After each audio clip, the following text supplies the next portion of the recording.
fun or just dumb. Yes, either it's fun or just dumb. You know there are rules, some of them break the rules. Hey, is it fun or just dumb? Why does it happen that some of the students make trouble everywhere and never seem to care? Hey, is it fun or just dumb? Maybe what they're doing's funny. Maybe it may look that way. But baby, if it's costing money, I wonder what it'll cost. Who's gonna pay? Hey, is it fun or just dumb? Yes, either it's fun or just dumb. Are they big heroes or only big zeros? 'Cause either it's fun or just dumb. Either it's fun or just dumb.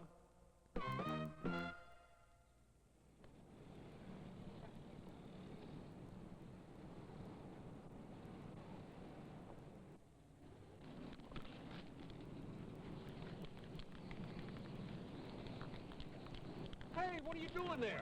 Nothing. That's my wall you're writing on. I didn't hurt it any. You're defacing the wall. Look, man, it's already written on. Why pick on me? I know you. Now, either I call the police or you clean the whole wall.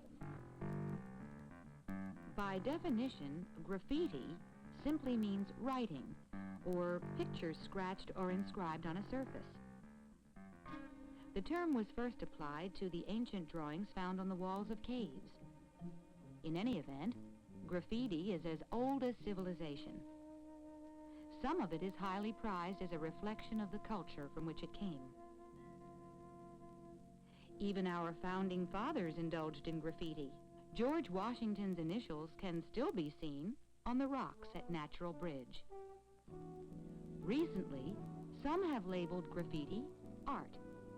And indeed, it can be attractive, amusing, and interesting. Often, graffiti is encouraged as decoration on certain walls, fences, and sidewalks. It has even inspired art and literature. On the other hand, by almost any standards, much graffiti is ugly, some of it distasteful, and a little of it offensive. One needs only to visit any major city to realize that the advent of spray can enamel and magic marker pens have given rise to a new look to America, which delights some and disturbs many. Young people must decide, is graffiti fun or is it dumb? The most famous and perhaps the most controversial graffiti is that blanketing the New York City subway system. One view is that subway graffiti, too, is a kind of art and worthy of praise. Well, it certainly does change the appearance of an often drab setting. Yet, graffiti here is a definite safety hazard and needless expense. The cost to the New York subway system alone exceeds $2 million per year. The expense is borne through higher prices. Apart from the costs are the risks of being caught and the danger of injury.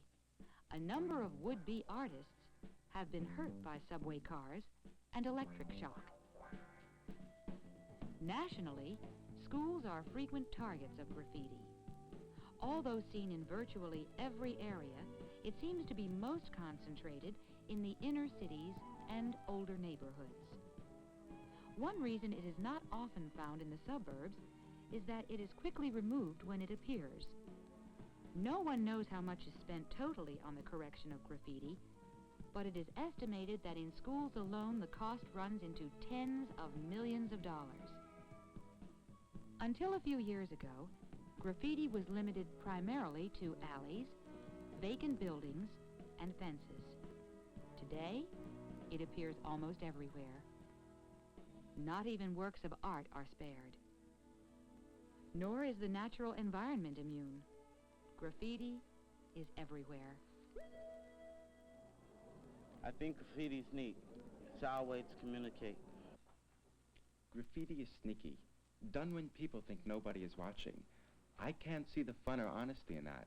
Besides, what they write is neither art nor literature. Some forms of graffiti may be highly destructive.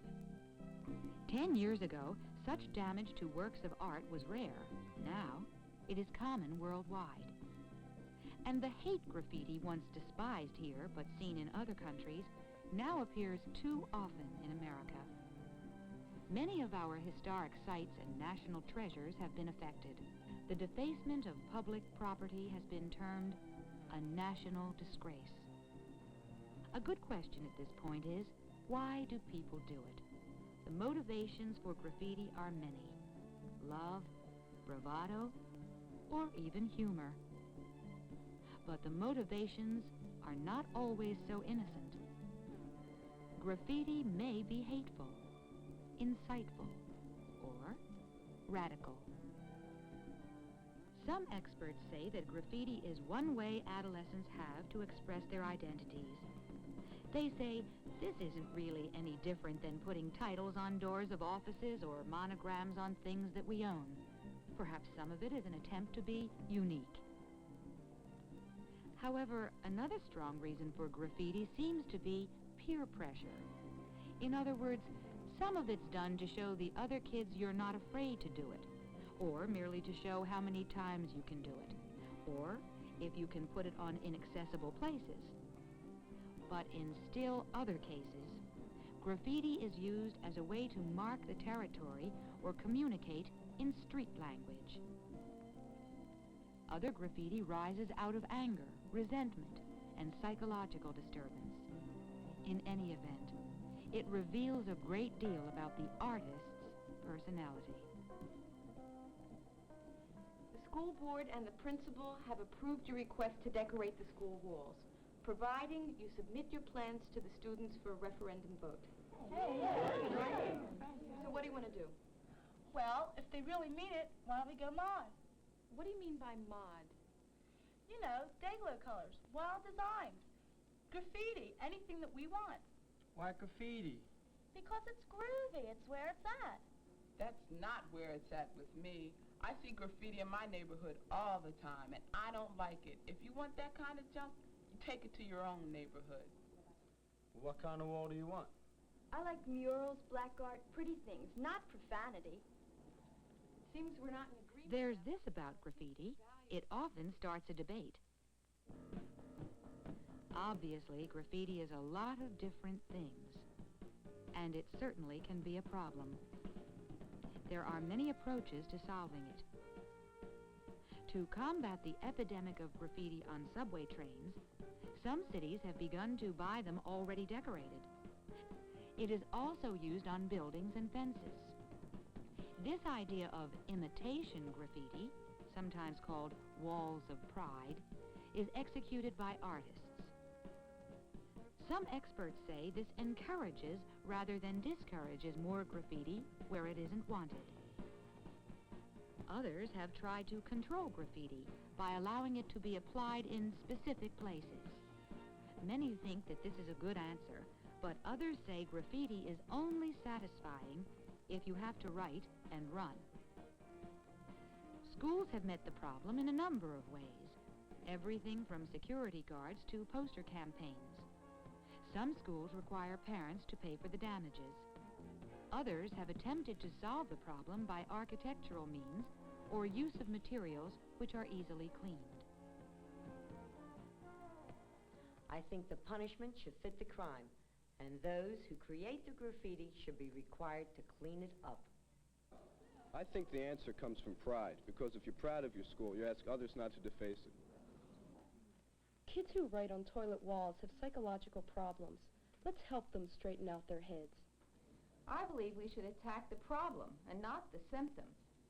We should give the kids a chance to establish a territory or reinforce their identity. We should give them the responsibility to clean up a block in their neighborhood, or to plant a tree, or to paint a useful sign. And whatever they do, it should bear their names proudly. A lot of kids get themselves over a graffiti phase by doing something instead of. One day they decide that it's more fun to use their talents where they'll be appreciated. It's not that drawing on a wall somewhere is always such a bad thing, but it's not really a good thing either. The point is that you can get pretty much the same kick and better recognition in other ways. The solution to the problem of graffiti, then, seems to lie within each of us. Young people have to decide if this is the kind of decorated world they want to live in. For a time, there was a certain romance attached to graffiti. It was something one did to declare oneself against authority, like funky old clothes, long hair, and hip talk. After a while, graffiti wasn't so different anymore. There was so much of it, and it was used for so many political purposes, it was boring. Besides, many kids began to find it a discord. How could you honestly support the environment and be a graffiti polluter? Even if you only write environmental slogans, you are part of the problem, not the solution. Oh, sure, seeing your name or something you wrote on the wall might make you feel like somebody for a time. But is that the kind of somebody you want to be? Drawing graffiti is a little like getting a tattoo. After the thrill of doing it is past, it begins to hurt, and the results stay with you for a long, long time. Think it over. Is graffiti fun, or is it dumb?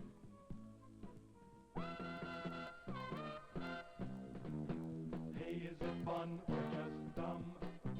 Yes, either it's fun or just dumb.